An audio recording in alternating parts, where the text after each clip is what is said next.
Hello, my lovelies. I'm Ginny O, the author with no last name, and today I want to talk about character voice. In the last video where I talked about showing character traits, I said in one of the last items was you need to show how your character thinks. And, what goes along with this is how does your character talk?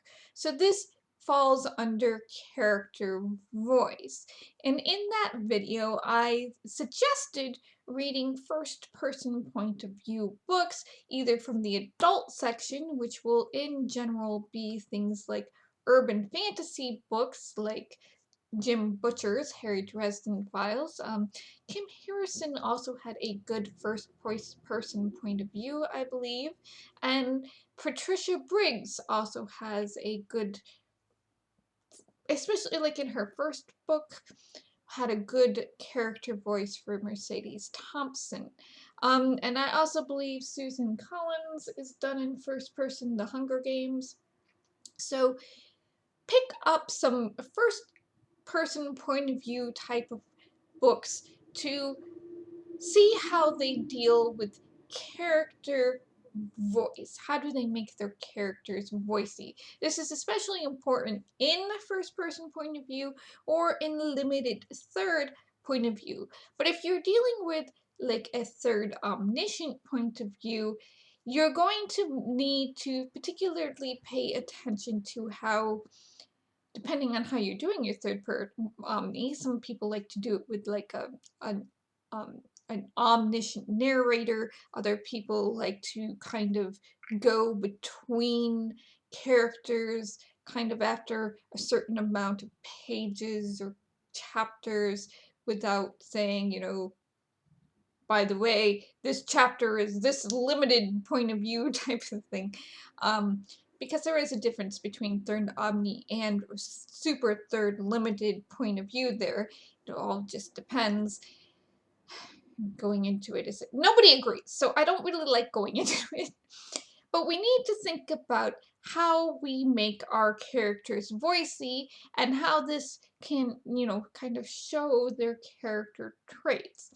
So how we make characters voicey is through the tone of their dialogue, their vocabulary, the way they use slang, and their accents. So this last one, this accent thing is going to be controversial. So please don't, scream at me about it if you have the different opposing point of view. All right. So the first place is tone. Tone can be really, really difficult to convey in words. Look at all the miscommunication we have over the internet just to kind of prove that tone in general in the written word does not go over well.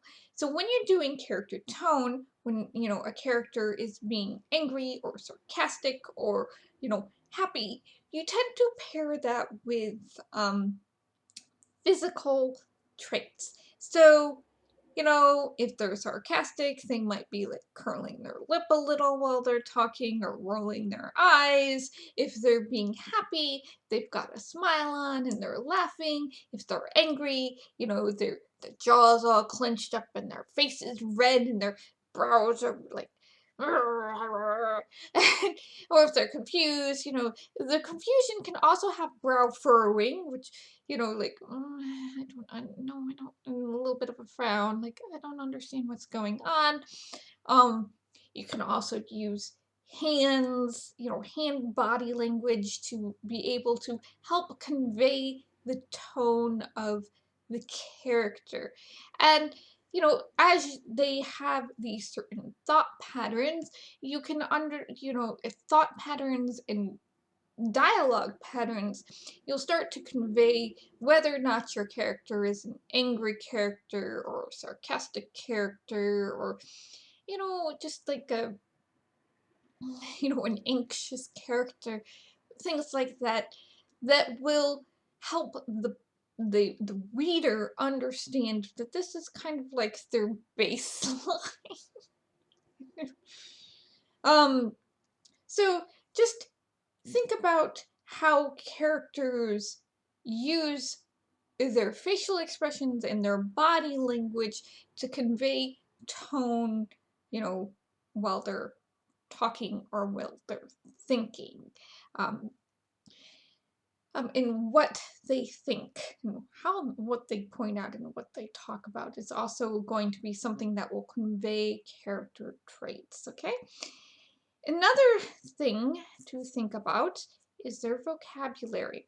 Now this one's especially hard if you're like an avid reader like myself, because I do have a kind of broad vocabulary. I really liked vocabulary when we had to learn it in mm, elementary school. We had entire vocabulary workbooks. It was kind of, I didn't mind doing them type of thing, but I read so much that, my vocabulary means I know these words, but I do not always necessarily know the meanings of the word. But when you're writing a character, you can often tell their education level or their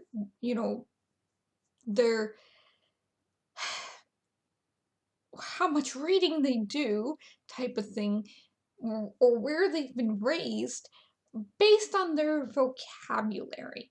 Um, you know, and this includes, as I'm in the next one, their slang.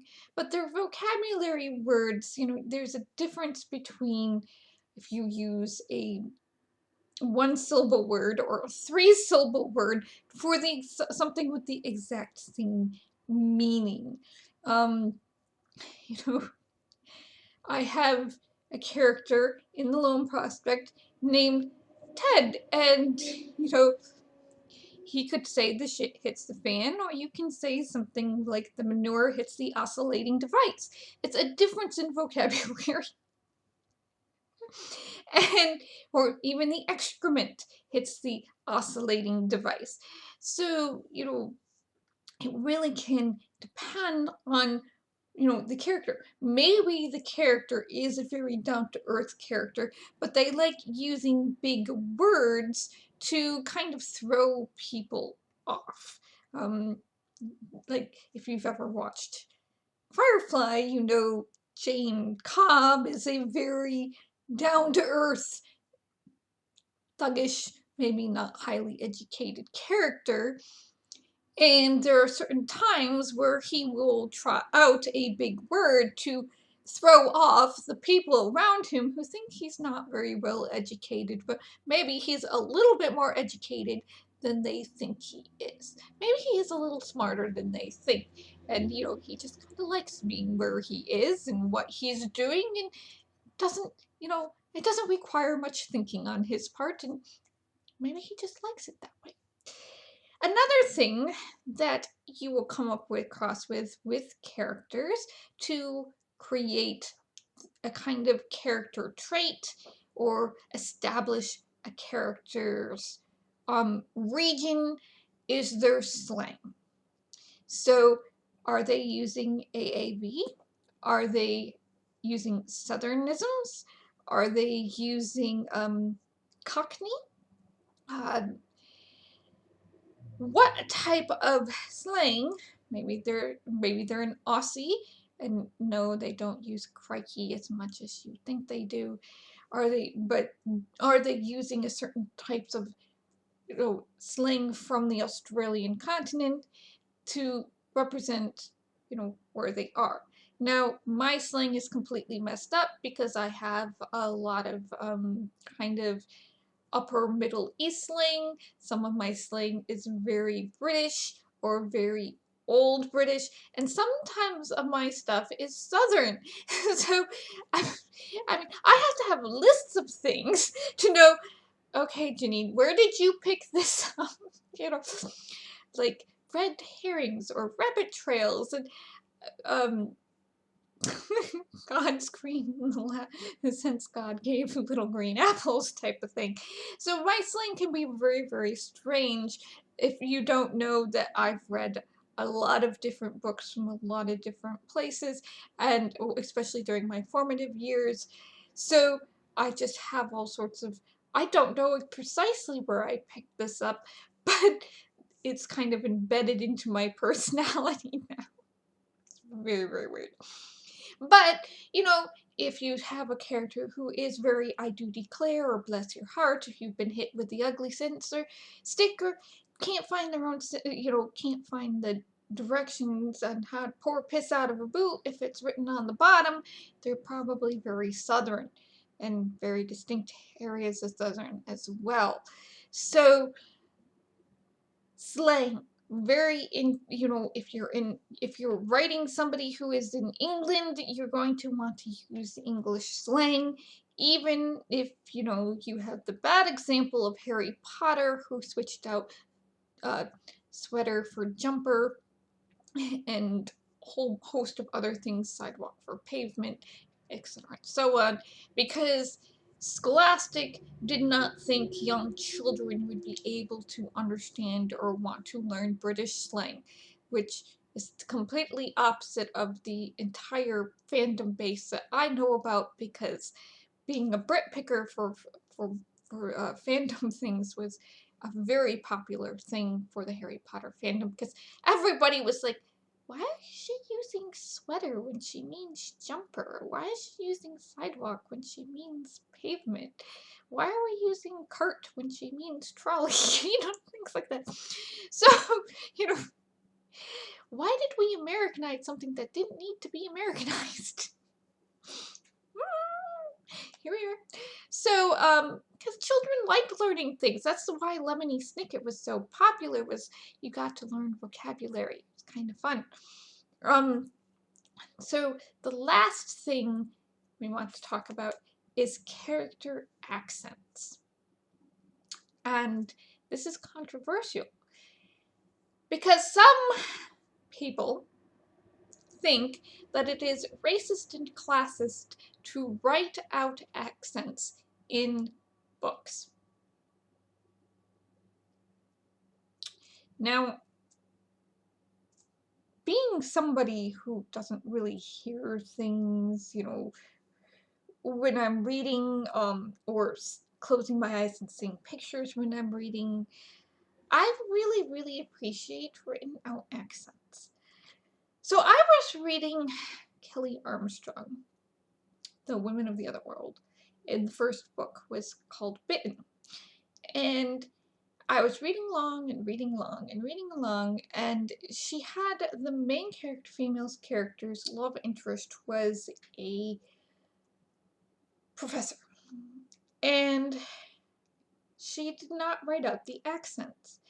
So, and I was reading along, and all of a sudden, out of left field, she tells us in the kind of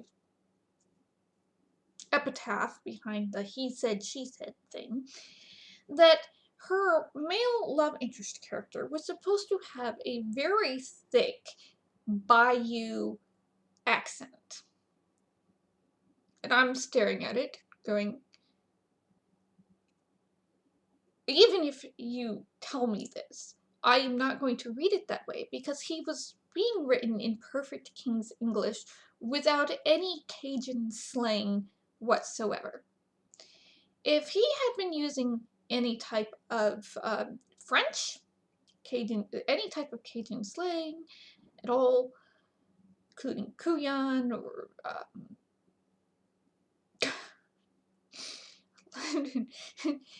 anything. I mean, anything. And I to this day, I had to get rid of the book, because I was just like, I get kind of the racist, classist points of, not writing to write out these accents, because, there was this kind of belief that you're just going to do it wrong, so don't bother. And that it is very classist to say, that the way they talk is wrong, so you have to write the words wrong. And I get that. But as a character, I did not believe that this character for 1 minute was from the deep bayou south of Louisiana, because he was not speaking using any slang, and he did not have an accent in the words. He was not dropping his G's, he was not changing his TH to D's, nothing that would make me think that he was Cajun in any way, shape, or form. And, you know, she's like, but he could drop it all and speak the perfect King's English if he wanted to. And I'm like, but he's always speaking the King's English. So accents and slang kind of go together to really kind of establish character. And I mean, I know a lot of people are very much against this.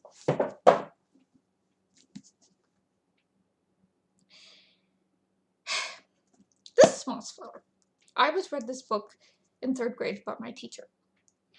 And Mossflower uses written out accents to differentiate in slang, to differentiate character types. So all your, and you think, well, your bad guys, well, they have accents. No, they have slang. Your bad guys tend to be kind of piratey, scallywag types, so they're a lot of Skilly and Duff references, and, you know, they're corsairs, and so they have the ho-ho matey type of things, but so do the otters. The otters are also kind of that type of character that they don't eat Skilly and Duff, they eat, you know, hot root and shrimp soup, but, you know, they still use kind of matey type of thing, and, you know, and dance with their rudders and stuff like that, because their rudders are their tails. Whereas the British Cockney hares are dropping their H's and going what all the time, and, you know, twitching their whiskers and being gluttonous scallywags, because, you know, hares like to eat.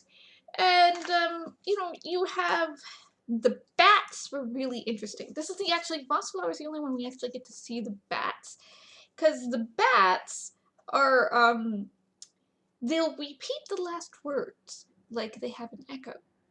You know, when they're talking, welcome to Batmount Pit, Batmount Pit, type of thing. This helps establish character. Now, the moles have a very thick, I don't know what it's supposed to be, accent. You know, they call the mole accent. I'm not entirely sure what the equivalent is supposed to be in Britain, but they have a very thick accent as well. So this is what I grew up on, okay, as in American. And this is written by a British author, Jacques here. I say that with French accent because Jake's just sounds weird. And, you know, I just think of, you know, where you would go in the castle to take a wee. If I think Jake's. So Jacques. Brian Jacques. And so most of the mice speak well, but, you know, speak what we would consider the King's English. But a lot of, if they're extremely northern mice, they will speak differently. But, like, I never saw it as being a difference in class, because everybody was treating each other kind of equally. You know, the hares are perilous fighters, you know, the badger lords, you don't want to mess with a badger lord type of thing. Martin is very much considered a very good fighter for, you know, for being a mouse. People weren't being treated differently because they were hedgehogs, or, you know, they were shrews, you know, the Goosum shrews, the guerrilla union of shrews and Mossflower, who have their log and, you know, live out of dugout canoes. People, you know, if they were always helping each other, no matter, you know, what they were. The robin, they treated the robin the same as they treated themselves. You know, and when it came to towards the end, and they had defeated the rats and the ferrets and the pine marten and the everybody at Cotier Castle, they weren't treating them terribly. They were making them bathe and giving them food, and then were like, yeah, go that way. You're exiled from our forest, go that way. But they didn't just slaughter them for the sake of slaughtering them because they thought they were lesser creatures. They didn't like that they were, trying to enslave them, basically, but they didn't treat them lesser once they did win. So this is what I grew up with. And this was written for blind children. He wrote this for the school he was a milk deliverer to a school for the blind. And it really does help establish character traits to me to see accents written out. So this is something that as an author, you are going to have to decide. Some people don't like it because they just want to be told that in the epitaphs that somebody has such and such accents. Other people, like myself, like it because I can't, if you just tell me there's an accent, I'm still not going to be able to hear it unless I can see it. And no, okay, unless you're a professional linguist who's sitting there writing accents down for a living, you're probably not always going to get it right. But to me, it's always better to make that effort, to make that representation, because, it's like the argument we have over what accent is being used by Benoit Blanc in Knives Out. Everybody's arguing about where it is. And does it really matter which tiny portion of Louisiana or Alabama or, the back part of Tennessee that he is using his accent that he made? No, the actor Daniel Craig just made that accent up off the top of his head. It's not like he, went to someplace and learned it. But it still established Benoit Blanc as a character in your head who is different from these other characters. And it's not only, it's his accent. It's the way he speaks. It's his vocabulary. It's the way he strings words together that makes him such an iconic character. I think without that accent, he wouldn't be as cool or as iconic. And if I was going to write him in a book, I would try to be writing out that Southern Foghorn Leghorn, which I believe Foghorn Leghorn was based on somebody else, another character actor's accent at the time too. But that might be considered controversial. But remember, I grew up on this. So, I keep talking, and then I'm talking to the bookcase and not to that. And I have to learn to stop doing that. So, character tone. Alright, so let's talk about character voice. So the voice, we convey voice through the tone. Okay, through their tone. Are they being sarcastic? Are they being angry? And we convey tone through body language and through sometimes adverbs. Okay? Don't let adverbs, sometimes you just need them. And you can also convey tone through how they're conveying their emotions through their physicality. Flushed faces, that pain someplace, clenched stomachs, warm hearts, that type of thing. And yes, it can seem a little trite, but it's necessary because words do not convey tone very well. They're very inadequate for the task, okay? Inadequate tools. Okay, so we use vocabulary. What grade of vocabulary and what is their sentence structure like to convey about, how educated they are or what part of the country they come from. Because, this could also be part of slang. Vocab and slang kind of go hand in hand. So some parts of America use soda. Some parts of the country use pop. It's kind of like sneakers. Are they, are kids sneakers or are they tennis shoes? What are they? God knows. Do they still make Keds? Those little canvas shoes, those little canvas ankle shoes with the plastic soles. Slang. So once again, slang. Research, have lists of slang. How a character uses, do they take their things to the trash can, or do they use a rubbish bin? You know, really is going to stay part of the country from where they are. Are they from Britain? Are they from the United States? You know, even, you know, France has their own slang. So if you're, you know, looking to make, you set a character from France, you might want to learn the French phrases and translate them to English. Firefly did this a lot. So the show Firefly used Chinese slang a lot, as well as Shakespearean slang, because that's kind of Whedon's thing. And, you know, making up his own Konglangs.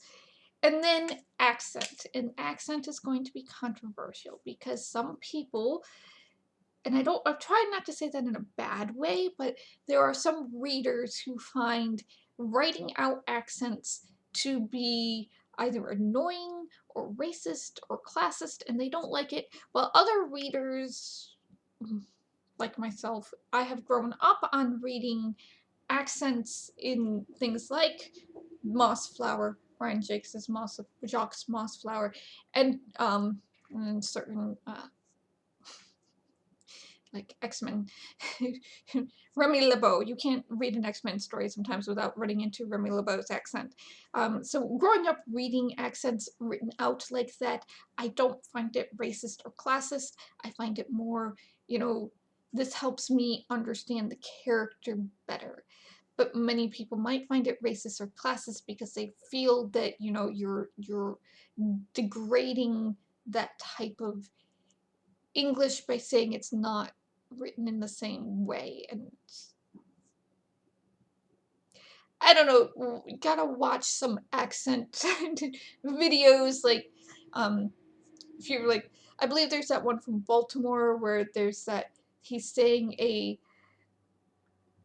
certain phrase and it's coming out and he's like, we really do that? So accents are fun. Honestly, I think accents are fun, but that's a personal decision you're going to have to make as an author. Are you going to write everything out in what we consider the King's English, and then say in X accent, which to me helps not at all, but to other readers might. I don't know. Or are you going to try to write the accent out phonetically? Hooked on Phonics works for me. All right. I hope this helps you establish character voice a little more. Take care of yourselves, my lovelies. Stay safe, blessed, and I will see you in the next video.